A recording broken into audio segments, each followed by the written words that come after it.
सकाळी उठलो आणि बाजूलाच असलेल्या करमरकर शिल्प संग्रहालयात गेलो. अगदी बंगल्यात शिरल्या शिरल्या त्यांच्या वैशिष्ट्यपूर्ण मांडणीला सुरुवात होते. प्रत्येक शिल्पात जिवंतपणा ओतप्रोत भरलेला आहे. शिल्पकार पद्मश्री विनायक पांडुरंग करमरकर यांनी घडवलेली शिल्प या संग्रहालयात आहेत.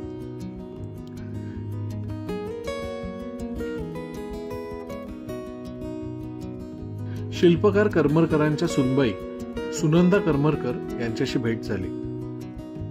गेली 30 वर्ष त्याच हे सगळं सांभाळतात. मनमोकळ्या गप्पा झाल्या. सुनंदा आजी 90 वर्षांच्या आहेत, पण उत्साह आजही कमालीचा. त्यांनी त्यांच्या आयुष्यातल्या बऱ्याच इंटरेस्टिंग गोष्टी सांगितल्या. त्या इथे कशा आल्या, एकट्या राहिल्या, काही शिल्पांचा इतिहास, आता त्यांचं रुटीन कसं असतं, भरभरून बोलल्या. खूपच भारी व्यक्तिमत्व. सकाळ एकदम अनपेक्षितरित्या वेगळ्याच उत्साहाची झाली. शिल्पकार करमरकर यांचा परिचय देणारी एक माहिती पुस्तिका वाचली. त्यांचं मोठं कुटुंब आणि कलेला पोषक असं वातावरण होतं हे वाचून छान वाटलं.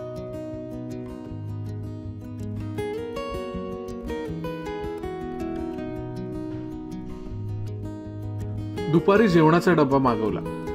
मस्त घरगुती जेवण.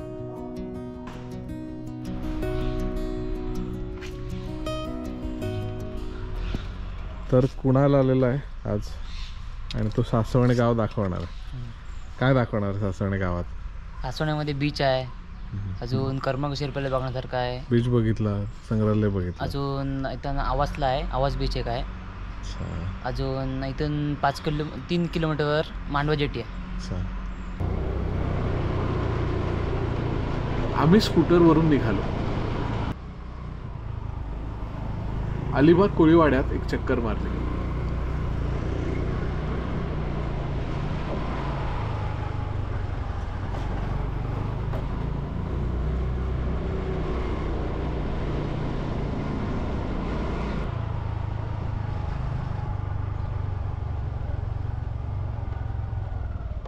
सगळ्या होड्या समुद्रात नांगरल्या होत्या.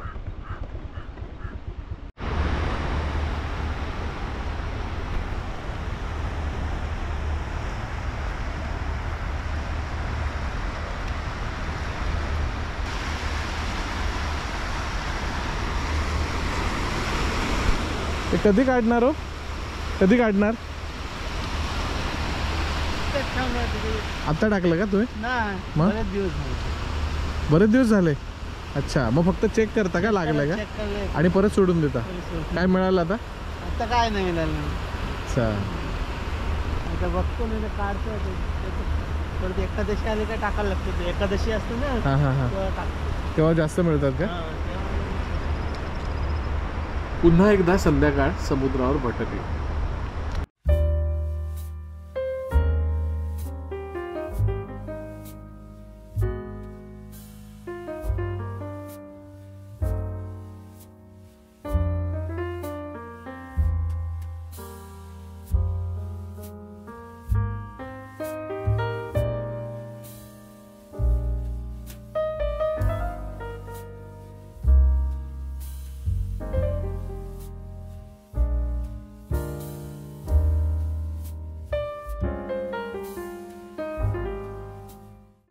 दुसऱ्या दिवशी निमिष, अर्चना आणि युएन आले. निमिष आणि अर्चना दोघांनाही ऑफिस होतं आणि मी पूर्ण वेळ युएनचे उद्योग बघत होतो. कमाल अनुभव.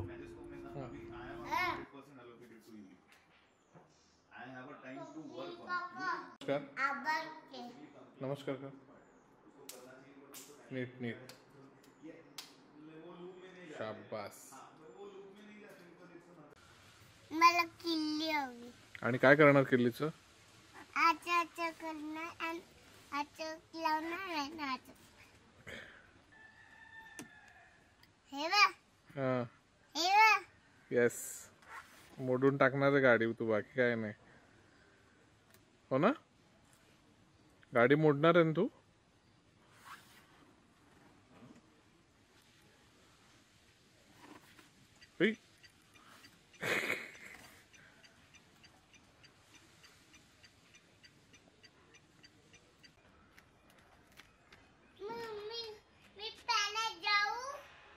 पाण्यात नको सांगू, समुद्रावर सांग. आई आई आई मी जगुणार पाण्यात जाऊ तिकडे समुद्र. तू पण आहे चल आत्ताच आहे.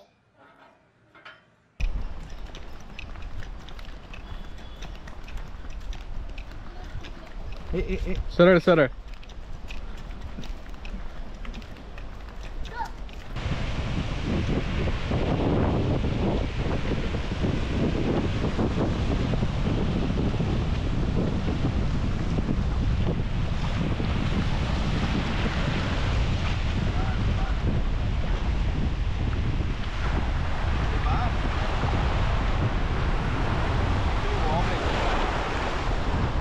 तू काय घुसतोच आहे. कुठपर्यंत कुठपर्यंत जायचा.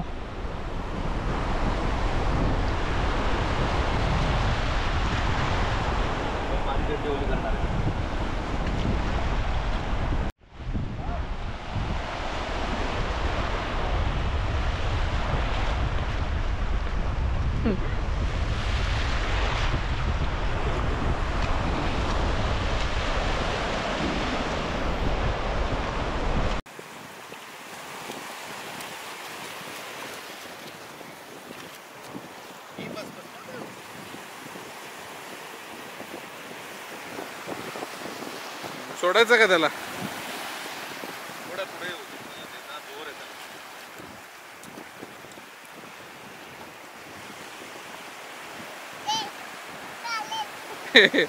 एक घाबरू. सो हे जुनं घर आजोबांनी बांधलेलं आणि हे आता बाबांनी त्यानंतर त्याला पाडून मग नवीन बांधावं लागलं बिकॉज घर खराब झाल्यामुळे. पण लहानपणीपासून वयाच्या म्हणजे एकदम लहान असल्यापासून या घरात येतो आणि हे बेसिकली काय म्हणतात त्याला एक 2 महिने कंटिन्यूअस असायचो मे महिन्यातले सुट्टी. आणि आता हे घर आहे अजूनही, ही जागा आहे आणि त्याला आता ती जागा माझा मुलगा एन्जॉय करू शकेल आणि त्याच्या आजी आजोबांचं हे घर आहे. सो हे एका पिढीकडनं दुसऱ्या पिढीकडे आलं ह्यात खूप आनंद आहे. आणि अजूनही आजोबांमुळे स्टार्टिंग फ्रॉम आजोबांमुळे नंतर बाबांमुळे असा गावाकडचा एक्सपिरियन्स मिळतो आहे अजूनही आम्हाला मिळाला आणि माझ्या मुलाला पण मिळतो आहे. हा खूप आनंद होतो. कितवीत आलेलो आपण. 10वीची सुट्टीत आम्ही माझे आजी आजोबा तेव्हा राहायचे. आजी राहायची इथे जुन्या घरात. तर मग मी या सगळ्यांना घेऊन ठरवलं की चल जाऊया आपण सुट्टीमध्ये. आणि आम्ही सकाळी ट्रेन पकडून 10च्या गर्दीत पीक आवरमध्ये ट्रेन पकडून निघालो. विटीला पोचलो. तिथून गेटवेला आलो. गेटवेवरनं लॉन्चने मांडव्याला आलो. आणि मी लहानपणी 3-4 वेळा बाबांबरोबर पूर्ण मांडव्यापासून बीचने गावाला चालत आलेलो. 1-1.5 तास लागतात. सो आम्ही टळटळत्या उन्हात 4 मित्र शाळेनंतर चाललेलो तशी जर्नी केलेली आणि धमाल आलेली. आणि लकीली त्याचे काही फोटोज आहेत काढलेले. तेव्हाची फोटोग्राफी ज्याच्यात फोटो चेहरा पण एवढंसा दिसतोय पण आहे ती एक मेमरी आहे. ते बघितले फोटो की ते आठवतं की यार हे केलेलं असं. आणि आता इतक्या वर्षांनी तीच जर्नी स्वप्नील करून आला काही दिवसांपूर्वी. आठवणी ताज्या झाला. तेव्हा 4 दिवस राहिलेले स्वप्नीलने त्याचा गुडघा फोडून घेतलेला पाण्यात पोहता. It's a Rocky beach. त्यामुळे तो घुसला पाण्यात आणि सगळं त्याला लागलेलं वगैरे. ते दिवस खूप मजेशीर होते. अगदी 10वीची सुट्टीत काही माहीत नसताना आम्ही त्या ट्रेनपासून जो प्रवास सुरू केलेला. इथे आल्यावर सासवण्यात आल्यावर मला कळलं की इथे काहीतरी वेगळे कोल्ड्रिंक्स मिळतात. जिरा सोडा किंवा आईस्क्रीम सोडा. आईस्क्रीम सोडा, जिरा सोडा हे मला इथे कळलं. आणि ते एवढं प्यायलो आम्ही की सर्दी खोकला इथेच झाला. इथेच त्यानंतर समुद्रात पोहायला पहिल्या दिवशी निमिषने सांगितलं की इथे हा रॉकी बीच आहे, तिथे फाटतं. तर पहिल्या दिवशी आम्ही एक एरिया डिफाईन केला आणि त्याच एरियात पोहलो. दुसऱ्या दिवशी कॉन्फिडन्स आला. आम्ही वेड्यासारख्या उड्या मारतोय, त्यात माझा गुडघा फुटला, पाय फाटला, रक्तबंबाळ. त्यानंतर जिरा मसाला एवढा प्यायलो की सर्दी, ताप, खोकला इथेच सासवण्यातच, आणि बाकीच्या टेन्शनमध्ये की काय करायचं, निघायचं का आता. सो इथेच आजारपण कंप्लीट करून आम्ही तो निघालो. असा अनुभव होता.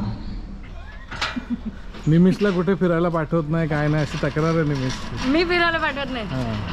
अशी मोठी सुट्टी दे आता त्याला, अशी एखादी इंटरनॅशनल ट्रिप वगैरे पाठवून दे. ती ऑलरेडी सुट्टी होणारच आहे तुमची, त्यामुळे मला तर बोलूच नका.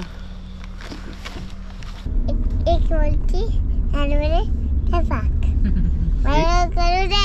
एक मछली. मला तो काय बोलतोय ते ऐक. तसं धरून करतो. एक मच्छी आणि ठेपाक. मस्त. दे. चालू आहे. आणि ठेपाक. परत तुझा चेहरा बघ. हा बोल.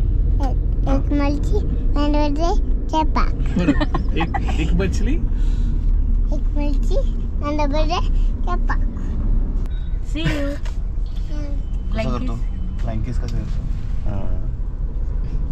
बाय. निमिषने मला अलिबाग एसटी स्टँडवर सोडलं. गाडी यायच्या 5 मिनिटं आधी लोक उन्हात उभी होती जागा पकडायला. AC गाडीतून उतरलो आणि आता माझा लोकल ट्रान्सपोर्टमधून प्रवास सुरू होणार होता.